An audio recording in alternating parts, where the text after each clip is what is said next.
मन पंछी जब लग उड़े विषय वासना मां, कालबाज की झपट में तब लगाया ना। ये मन पंछी है, ये विषय वासनाओं में जब तक भागता रहता है जब तक ये नाम रूपी बाज की झपट में नहीं आता।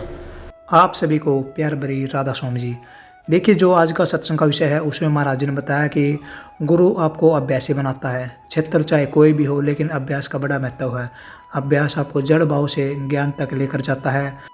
महाराज जी ने बताया कि गुरु जो होता है वो परमात्मा से ही बढ़कर होता है, क्योंकि सतगुरु हर पल आपके समक्ष हाजिर नाजिर होकर आपको चेताते हैं, आपको ज्ञान कराते हैं। गुरु काल और माया के फंदे से आपको बचाकर आपके जीवन में ऐसे लक्ष्य को भर देते हैं जिन्हें पाने के बाद आप परमात्मा को प्राप्त कर लेते हो। साथ ही गुरु महाराज जी ने बताया कि संतों की वाणी तो 2-3 बार सुनो, जितना उसके सुनो, क्योंकि संतों की वाणी जितना सुनोगे वह आपके लिए कल्याणकारी होगी। संतों का क्या पता कौन सा वचन आपके जीवन को बदल कर रख दे, कौन सी वाणी आपके जीवन में परिवर्तन लेके आए। तो चलिए आपका कीमती समय लेते सत्संग को शुरू करते हैं। कृपया सत्संग को पूरा सुनकर पुण्य भागीदार अवश्य बनिए। राधा स्वामी।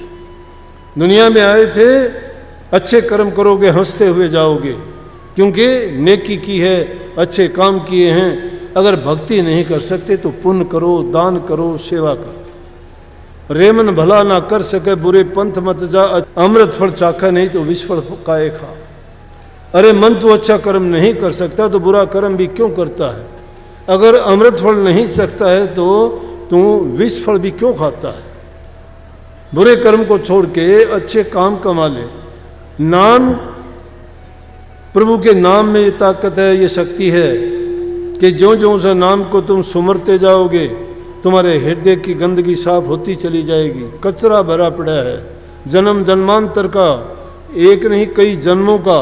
हमें याद नहीं है कितने जन्म हमने लिए हैं, उन जन्मों में क्या क्या हमने कर्म किए हैं। वो कर्म की गठड़ी साथ लेके आए हैं, वही कर्म ढोते ढोते फिर चले जाएंगे और फिर वही काम फिर करना होगा। वही पशु पक्षियों की तरह जीवन हम जीते हैं, क्या बड़ापन है। इंसान का चोला तो मिल गया, लेकिन कर्म पशुओं वाले करते हैं हम। अच्छे काम जो करता है वो नेकी करने वाला वो सच्चा प्रभु का सेवक है, प्रभु का भक्त है। इसलिए उस नाम का सुमन जो जो करते चले जाओगे त्यों तो तुम्हारी बुराई निकलती जाएंगी, उनकी जगह अच्छाई ले लेगी। नहीं तो वो बुराइयां और बढ़ती चली जाएंगी जितना भी उनको शक्ति मिलेगी। बुराइयां जब तक मन से नहीं निकलती हैं तब तक भक्ति नहीं कर सकते, 2 मिनट भी नहीं बैठ सकते। आपका मन आपको टिकड़े ही नहीं देगा। निंदा और बुराई के काम में आप घंटों तक लगा दोगे, दुश्मनी आप कई जन्मों तक निभा दोगे। लेकिन भक्ति करने के लिए, नाम सुमन करने के लिए 5 मिनट भी बैठना तुम्हारे लिए मुश्किल होगा। अगर उसमें तुम बैठना शुरू कर दो तो मैं कहता हूँ कि एक प्रकार का नहीं है सुमन, सुमन भी त्रिगुणात्मक है। ये भी 3 प्रकार का है। एक जो सुमन करते हो तुम तुम्हारे हित के लिए करते हो, तुम्हारे लाभ के लिए करते हो, दुनिया के पदार्थों के लिए करते हो। सत्संग में भी आप यही बात लेके आते हो। कोई नौकरी के लिए आता है, कोई संतान के लिए आता है, कोई धन के लिए आता है, कोई शरीर के रोगों से पीड़ा से दुख मिटवाने के लिए आता है। भक्ति के लिए कोई नहीं आता। भक्ति के लिए आए तो कहना ही क्या है। फिर तो सारी चीज़ों की ज़रूरत अपने आप ही पूरी हो जाएंगी। लेकिन नहीं, हम इन चीज़ों के लिए आते हैं। इसी प्रकार से नाम का सुमन भी हम इसी प्रकार करते हैं। एक करते हैं अपने हित के लिए, अपने सुख शांति के लिए, एक करते हैं दूसरे के नुकसान के लिए, और तीसरा जो करते हैं वो जिसमें ना तो दूसरे का नुकसान न हो अपने, लेकिन वो सिर्फ मुक्ति के लिए करते हैं, वो जन्म मरण से छुटकारे के लिए करते हैं। वो सात्विक है, वो सात्विक है। इसलिए इन चीज़ों में सबसे पहली ज़रूरत है कि इंसान की संगति अच्छी हो। नंबर 2, उसका इंसान का खान पान अच्छा हो। नंबर 3, गुरु की आज्ञा में चलने वाला हो। नंबर 4, जो कुछ उसके पास है उसमें वो सब्र करे। जिसको सब्र नहीं उसको शांति नहीं। और उस मालिक की रजा और मौज समझे कि जो मेरे लिए परमात्मा ने किया है वो अच्छे से अच्छा किया है। इससे मन में शांति आएगी, मन टिकेगा। नाम भक्ति करोगे, जो जो करते चले जाओगे तो तुम्हारे मन कि शक्ति तो क्षीण होती चली जाएगी, रूह को ताकत मिलती चली जाएगी। रूह जब मन से ताकत हो जाएगी, मन हार जाएगा और मन फिर रूह के कहे में काम करेगा। ये रूहानी ज्ञान है, ये रूहानियत है। उसमें जब चलोगे, उसके अनुसार जब चलोगे तो तुम्हारा मन फिर तुम्हारे भलाई के काम करेगा, फिर तुम्हें ये ऊट पटांग रास्ते पर नहीं लेके जाएगा। मन पंछी जब लग उड़े विषय वासना माँ, काल बाज की झपट में तब लगाया ना।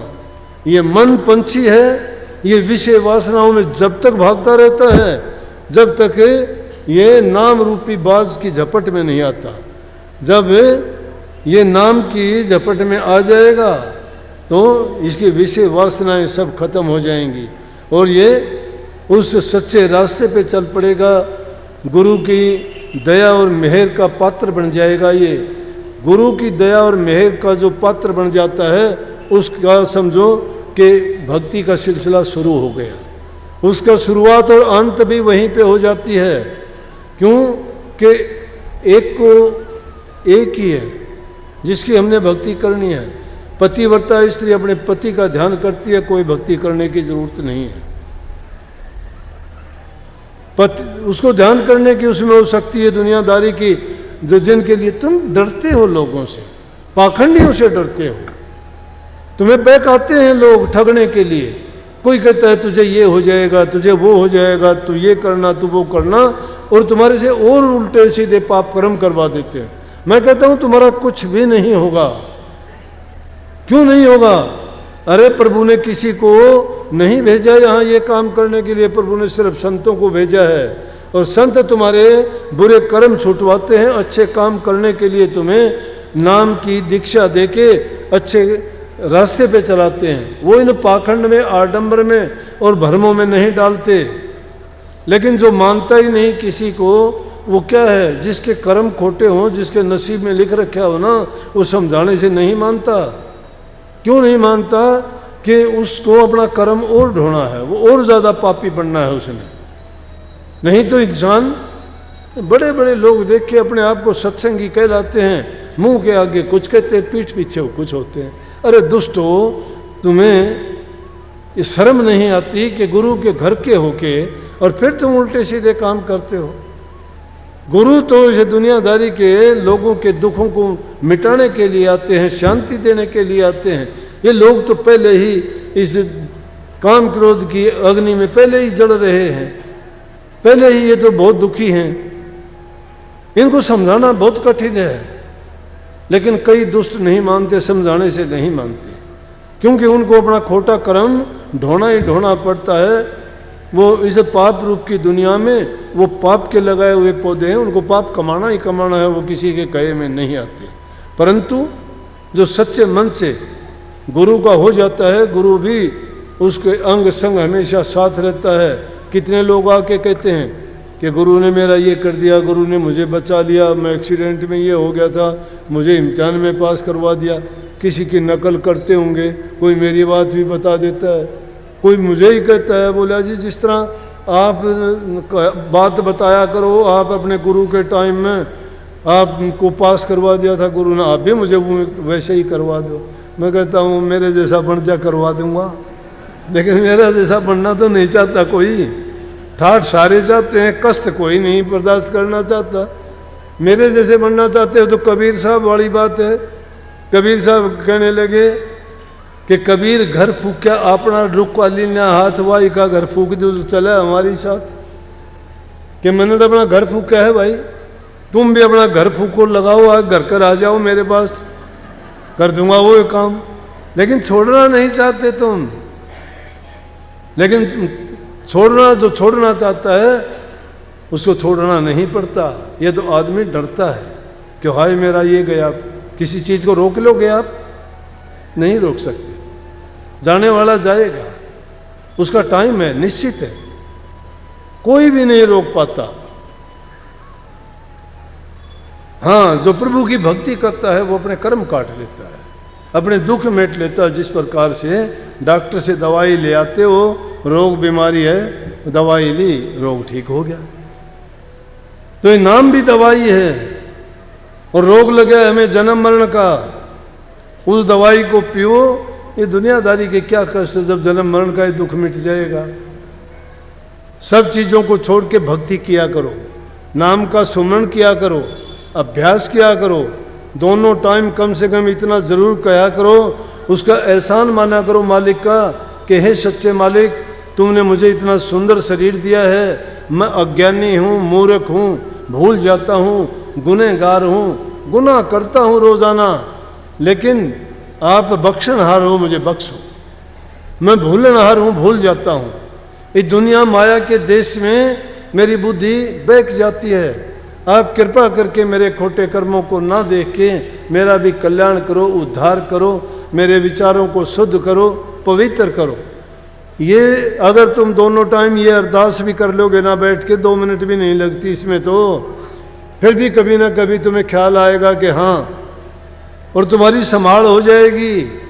अरे जो पुकारता नहीं उसकी कौन सुनेगा, पुकार करोगे तो सुनेगा, लेकिन करना सच्चे मन से, बनावटी नहीं। कभी काम तो कुछ करते रहो, उधर करते रहो, देखते कुछ और नहीं। एकाग्रचित होके किया करो, मन से किया करो, पूरे मन से एकाग्रचित होके, दोनों आंखें बंद करके, और फिर हाजिर होके उसके दरबार में ये मान लो कि जैसे आप उनके चरणों में पड़े हुए हो, और आप उनके चरणों में पड़ के अरदास करते हो, माफ़ी मांगते हो, गिड़गिड़ाते हो, अपना दिल का पर्दा खोल के रख देते हो, मैंने पाप किए हैं, मैंने गुनाह किए हैं। और फिर पाओगे कि आप इतने हल्के हो जाओगे कि जैसे आपके गुनाह माफ़ हो गए। क्यों नहीं होंगे आपके? ये माफ़ीनामा रोज़ाना मांगा करो। ये माफ़ीनामा जो रोज़ाना मांग लेगा, उसके गुनाह भी माफ़ हो जाएंगे, और प्रभु की कृपा आप पर बरसेगी, आपको शांति मिलेगी, आपका जीवन सुखी होगा, और हर प्रकार से जो शैतानी ताकतें हैं वो हार जाएंगी आपसे। नहीं तो तुम अगर खोटे मंदे कर्म करोगे, पाप कर्म करोगे, शैतान अपनी शक्तियों को तुम्हारे ऊपर उसी तरह छोड़े रखेगा जो तुम्हारी बुद्धि को भ्रष्ट करके तुम्हें नेक रास्ते पर नहीं चलने देंगे। इसलिए संतों की शरण में जो जीव चला जाता है, क्या करवाते हैं संत इस कलयुग में? कलयुग में संतों की यही तो कृपा है।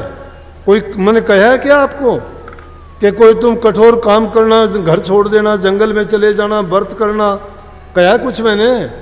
मैं तो ये कहता हूँ, घर में रहो, कमा के खाओ, पर धन पर तिरिया से ने ना लगाओ, अपना काम करके खाओ, अपना मेहनत का खाओ, सच्चे मन से प्रभु से प्यार करो, बुराइयों से बचो, बुरे काम ना करो। सत्य के रास्ते पे चलते हुए गुरु ने जो तुम्हें नाम दिया है, उस नाम का सुमन करो, चिंतन करो, और जो जो तुम ये चिंतन करते जाओगे, सुमन करते जाओगे, तुम पाक साफ और पवित्र हो जाओगे, हृदय शुद्ध हो जाएगा। और जाका हृदय शुद्ध है, उसी में प्रभु आके वास करता है। वो जिसके पास प्रभु है वो हर चीज़ से मालूम माल है। सबको बहुत बहुत आशीर्वाद। हमने जो गुरु से पाया है मैं वही आपको बताता हूँ। मैंने तो अपने गुरु से सब कुछ पाया, मालो माल कर दिया, किसी पाखंड में नहीं फंसाया गुरु ने। सप्त संत थे बाल ब्रह्मचारी, कोई किताब पुस्तक पोथी नहीं पढ़ी। उन्होंने तो वो ज्ञान दिया कि जो किसी किताब में ना लिखा जाता, ना जबान से वर्णन किया जाता, और ना ही उसका कोई सीमा है। लेकिन वो ज्ञान गुप्त होता है, उस गुप्त ज्ञान को गुप्त रूप से ही लिया जाता है।